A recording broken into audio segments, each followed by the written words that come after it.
Good morning, children. We were dealing with the topic what is government. So, today we will move on to what are the different types of government.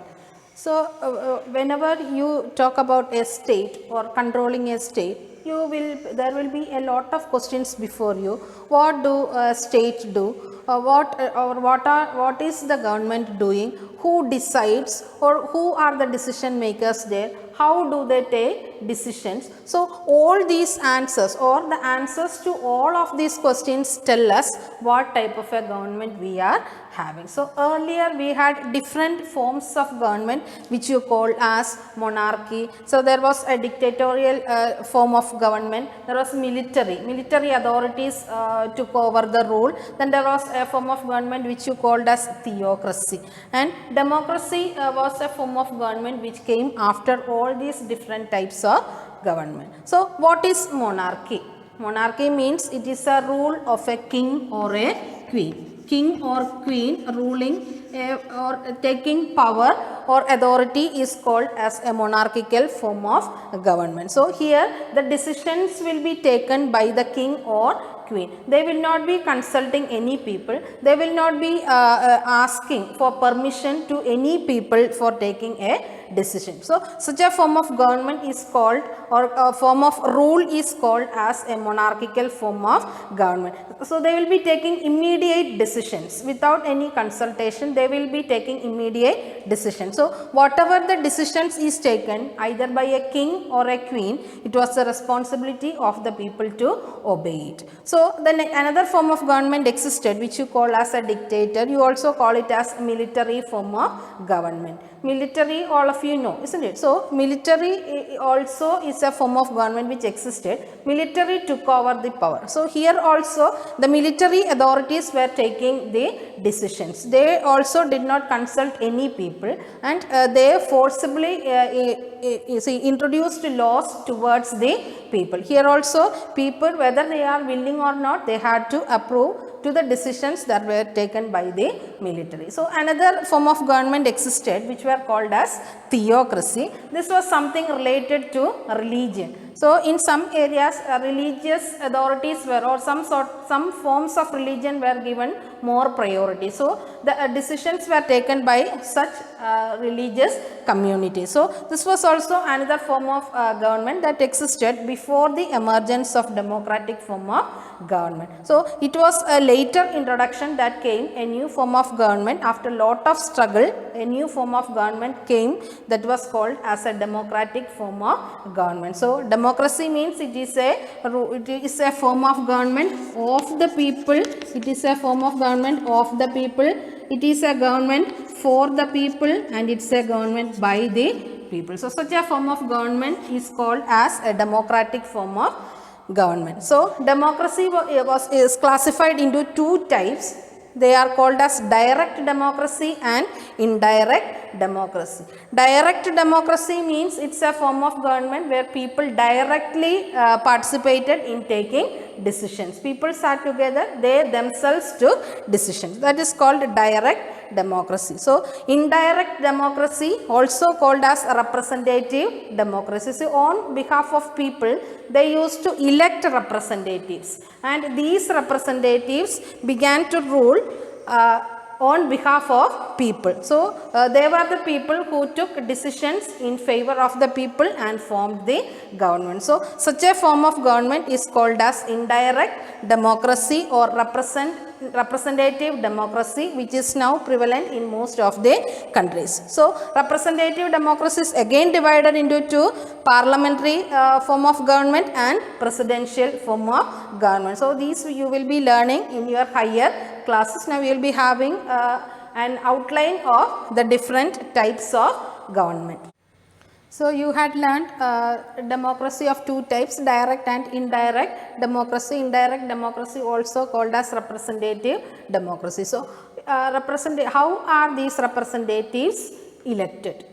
These representatives come to duty only when they are elected. So, this process of election you call as universal adult franchise. That means, what do you mean by adult franchise? That means a person who have attained the age of 18 has the right to vote. Right to vote is called as suffrage, and the right to express one's opinion is called as one's opinion, that means one's choice you will be expressing through the system of voting, you call it as franchise. So suffrage means it is right to vote. You express your right through or your choice through the system of voting. This system of voting you call as franchise. So when it was universally accepted or worldwidely accepted, it came to be called as universal adult franchise. So it is worldwide accepted that a person who attained the age of 18 has the right to vote, and each person has one vote and each vote has the same value. So earlier even see England was called as the mother of democracy. England is called as the mother of democracy, and here also people had to struggle for longer years in order to attain a democratic form of government, or in order to gain this universal adult franchise. They had to struggle a lot. So earlier people, rich people only had the right to vote, and the poor people, they did not have any right to express their choice through the system of voting. And slowly common people came to the floor. They began to fight for their rights, and it was a longer struggle, and later men got the right to vote. So, and the age limit for voting was 21. It was not 18, it was 21. So even then women were neglected the right to vote. So women began to come forefront to fight for their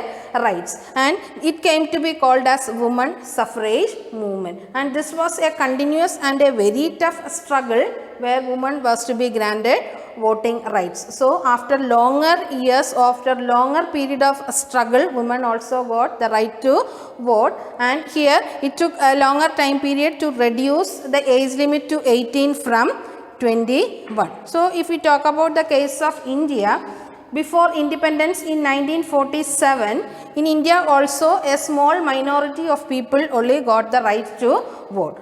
And here also women were excluded from having their right to vote. So Gandhiji in his journal Young India, he was very confused, and he told he could not bear the ideas of universal adult franchise. So in his journal he told, a person who had wealth had the right to vote, but a person who had character but no wealth, he did not have the right to vote. So he putting forward this idea, he came to the forefront along with many others in order to demand for the right to vote. So many he wanted that all the adults should be granted the right to vote. So soon it became a worldwide struggle, and before similar independence struggle were going on throughout the world, and lot of countries began to struggle for this universal adult franchise. And here also women suffrage movement was also started as a worldwide struggle, and later women also got the right to vote. So in 1920s United States granted a right for women to vote, and in 1928 UK granted women the right to vote. Later in India also women were also granted the right to vote, and the age limit was 18. So a person who attained the age of 18 get the right to vote, that is called adult franchise, and it is elected. For this purpose of election, a autonomous body is there which you call as the election commission, which conducts election. An election is conducted usually after a period of 5 years. Periodically it is being conducted. So this is universal adult franchise. So bear in mind, it's also very important. Thank you.